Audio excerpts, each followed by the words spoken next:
The mystery behind the UFO phenomenon has puzzled people all over the world. What are these things? Where do they come from? And what is their purpose here? Do all the unidentified objects seen by thousands of witnesses always turn out to be something familiar or natural? Or are they sometimes proven to be something not made on Earth? If even a few of the UFOs sighted are in fact visitors from another world, how should the governments of our world react? Should they treat these strange flying craft as friends or assume them to be enemies? How have we responded to UFOs in the past? Has an official policy ever been stated by the leaders of our planet's nations?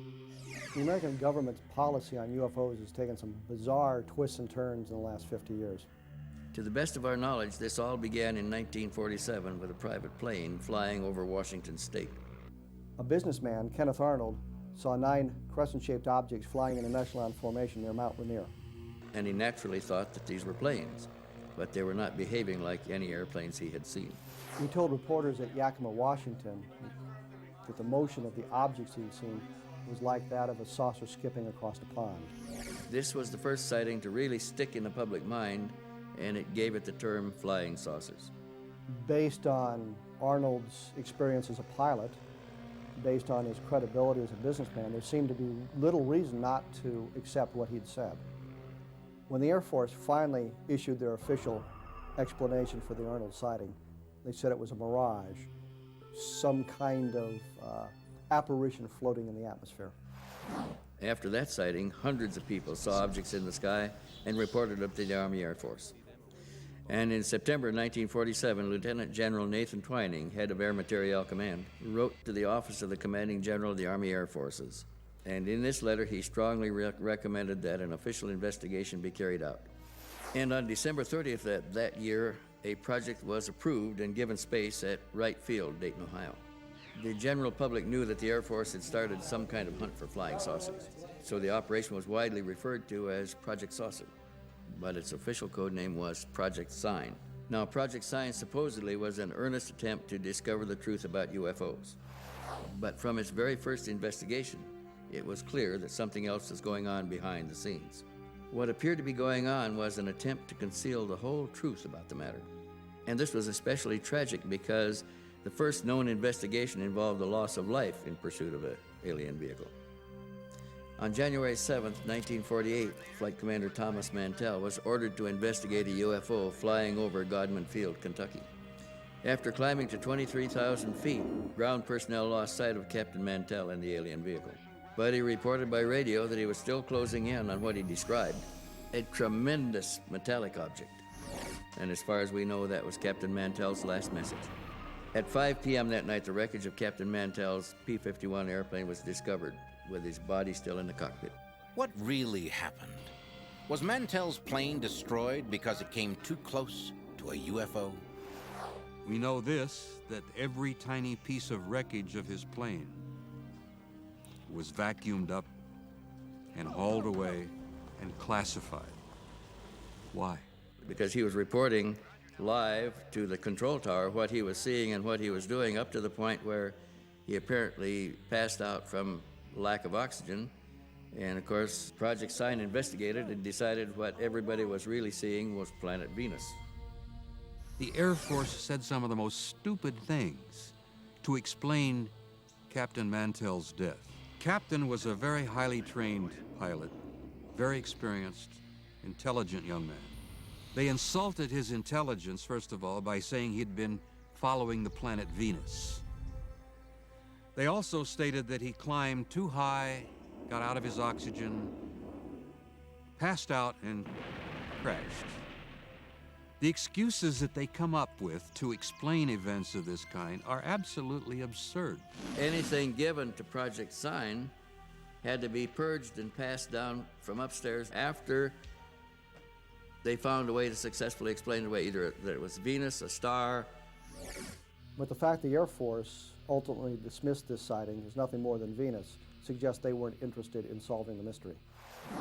In 1947, the United States was just recovering from the Second World War and entering into the earliest days of the Cold War. So it must have been very reassuring to believe that nothing could happen in the sky that the Air Force could not explain. But was that in fact the case? Were UFO reports quickly dismissed because they were all simple cases of mistaken identity? Or was there another reason? Project Sign continued to find explanations for many of the sightings that were reported to them. But in the early morning of July 24, 1948, something happened that Project Sign could not explain, and that opened the door to a whole new era of UFO investigation. What was this event that changed the course of the official military investigation into UFOs? The amazing answer when UFO Diaries returns. If the Air Force study of UFOs had at first been skeptical, what caused them to change their minds? Just after 2 a.m. on July 24, 1948, a DC-3 passenger plane was 5,000 feet above Montgomery, Alabama, when the crew and one passenger reported seeing an aircraft unlike any they'd ever seen or heard of. The witnesses were certain that it was neither an airplane nor a weather balloon. When Project Sign investigated the object seen over Montgomery, Alabama, they discovered that two people on the ground had seen the same thing. Taken all together, these sightings were something that Project Sign could not dismiss as a meteor or a reflection. This was obviously some kind of craft, but there was nothing like it in 1948, at least in our inventory.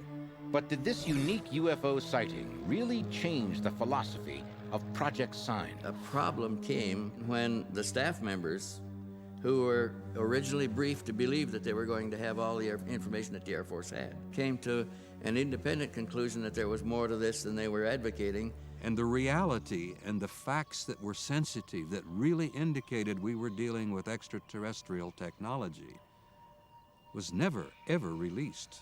There was policy decisions made that that information would never get out. So they would either explain it away or they would insult whoever made the report, and they would even end up insulting some of their own Air Force pilots, which is an absurdity. I've investigated pilot sightings for many years, and there's a number of reasons why I have chosen pilots as a specialty. One is that they're highly trained. They are in an environment which has a good visibility, usually. Vantage in many directions, for instance. And in fact, they can change the direction of their airplane to follow the phenomenon. Another reason is that many aircraft have special instruments on board that might pick up electromagnetic energy. They can use their radios to call to the ground and ask for assistance, radar perhaps, or weather, or military assistance of some sort, so that they're not just isolated witnesses anymore, but they might be accompanied by other professionals. If pilots are such credible witnesses, why didn't the Air Force appear to take numerous sighting reports seriously? I know it's been suggested that our government and other governments have been denying or covering up UFO evidence. If that's true, it's easy to understand. It could be that they are trying to protect some advanced technology development that they're working on.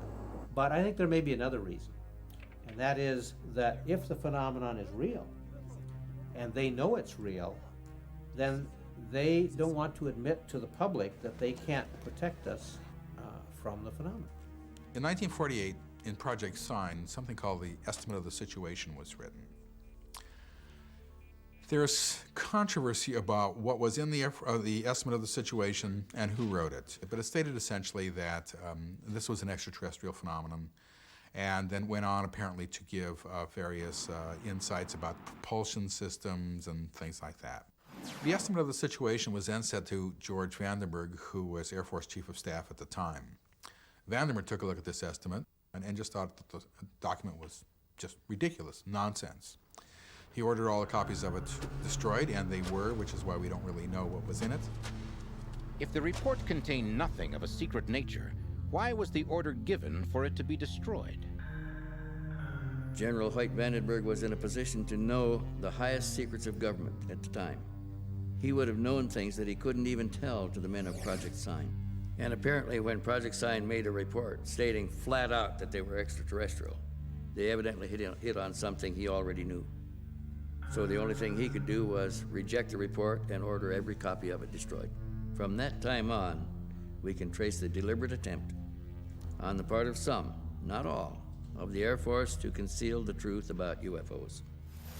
Every major European power, including the United States, is involved with this research in trying to keep the lid on this thing, to keep the cover on it, to control the release of the information.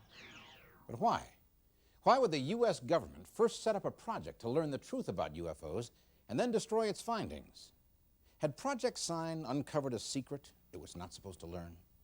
In any case, since Project Sign had incurred the anger of the Air Force Chief of Staff, it should come as no surprise that the project was then disbanded.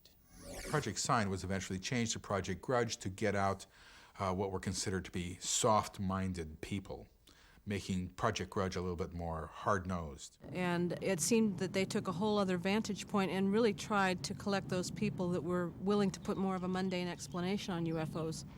And Project Grudge then went on to become more of a debunking outfit.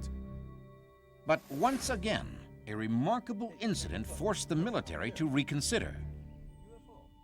In 1951, Army Signal Corps radar tracking stations at Fort Monmouth, New Jersey, spotted a number of fast-moving unknowns over that military base. These same objects were seen by people on the ground, and they were reported to approach and depart from the area repeatedly. By now, the U.S. was becoming involved in the Korean conflict, and it was the height of the Cold War. Any object traveling that fast on radar was assumed to be an enemy missile. This missile was repeatedly violating our airspace at a speed so fast that we could not possibly intercept it. There were government authorities and scientists who had concluded from the very beginning that the evidence that they had indicated that we were dealing with an extraterrestrial intelligence. First of all, it was a major sighting year. The 1952 wave was one of the largest waves of sightings that we had. They either had to explain away the event and tell people that they misunderstood that they were looking at Venus or whatever. They came up with some of the most absurd answers, and they insulted the intelligence of a lot of American people. The problem was, even Project Grudge had a significant number of cases which could not be identified. Many people were becoming frightened. The nation turned to the Air Force for explanations.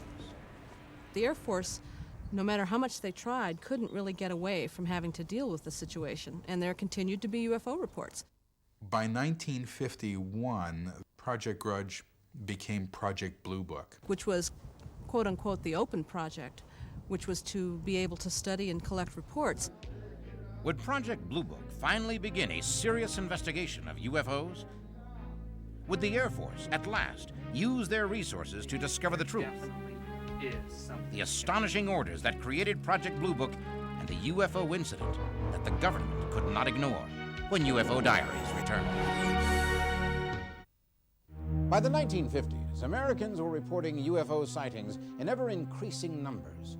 Most people were very eager for an official explanation of the strange phenomenon they'd witnessed, and they assumed that any such reassurance would ultimately come from the Air Force itself. But if the claims made by some UFO researchers are true, the United States government created a special operation for researching unidentified flying objects, but then dictated what the project would find and what it would not find. So the Air Force embarked on a mission to go forward and reduce the number of reports to a minimum.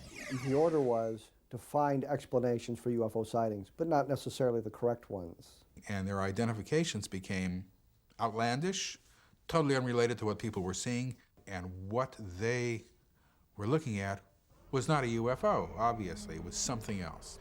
Once the reports were reduced to a minimum, it would show people that everything in the sky could be identified. The Air Force wanted to be able to say, we have the situation under control. After 1953, Project Blue Book was not trying to find out whether there were visitors from outer space. But assuming that some UFOs were in fact visitors from another world, how could such a fact be kept secret? Project Blue Book had its sort of glory days in 1952. They had a Project Blue Book at this time, was a man named Captain Ed Ruppelt. Ruppelt was a fair-minded individual who took it upon himself to try to solve the UFO mystery. The credible people telling the incredible stories, as Dr. Hynek used to say. In this way, Ruppelt was very much like the project's chief science consultant, Dr. J. Allen Hynek. Hynek had been part of the operation since the days of Project Sign as an expert astronomer and a UFO skeptic.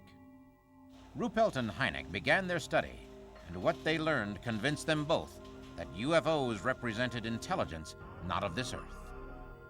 And if Ruppelt and Hynek had any doubts, nothing could have changed their minds quicker than the events of July 1952. A series of objects were seen flying over the Capitol building and the White House by pilots, by radar operators on radar equipment, and by civilians on the street. The objects made right-angle turns, extremely fast accelerations, things that are impossible for aircraft of 1952. Exactly 7 days later, on July 26th, 1952, objects were seen over the Capitol grounds again. An intercept was ordered again, and this time the objects were still there when the planes came. The planes chased the objects for a while, and afterwards the objects flew away. But the press got wind of this. There were sensational headlines across the country, and suddenly the Pentagon was swamped with inquiries, with calls about what was going on. Are we being invaded? Should we run for the hills? What should we do? Meanwhile, the Air Force held an official press conference. They reported that the radar sightings had not been an attack on the U.S. Capitol, but were simply a temperature inversion. They claimed that pockets of cold air caused the radar to pick up reflections from the ground and mistake them for flying objects. The naked eye sightings were blamed on meteors and the normal excitement of witnesses. It was, after all, the stated mission of Blue Book to investigate and explain these types of sightings. There were so many calls into the Pentagon that the Air Force and the CIA actually became a little bit worried that these calls would be disrupting the normal channels of military intelligence.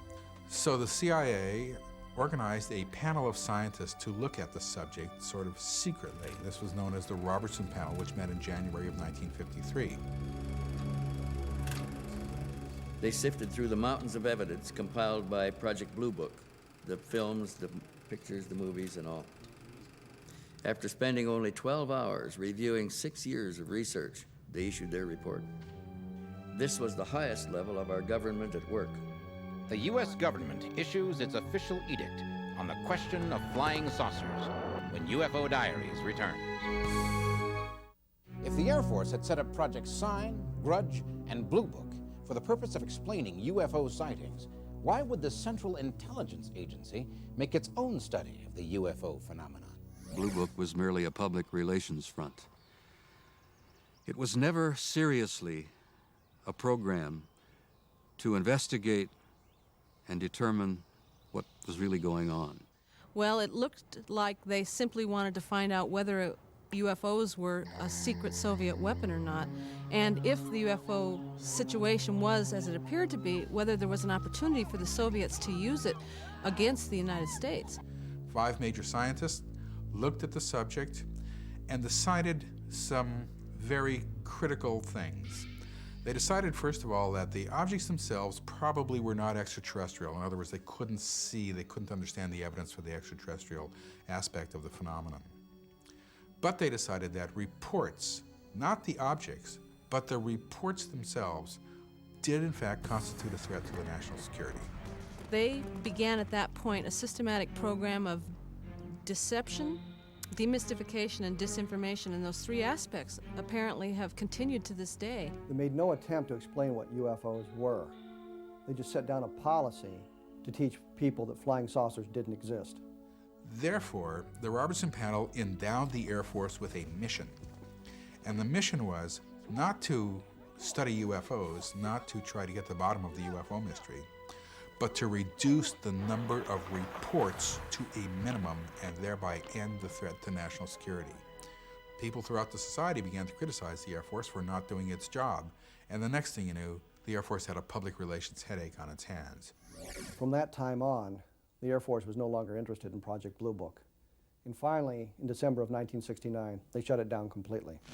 Subsequent documents that have been obtained by UFO researchers have shown otherwise, that the Air Force, the military, the CIA, the National Security Agency, a lot of agencies within our own government have been keeping tabs on the field. The Freedom of Information Act has limited value to the American people, because the National Security Act that was passed at the end of World War II, during the Cold War, states very clearly that any subject or any item of information that could be construed to be threatening to the national security of the United States cannot and will not be released.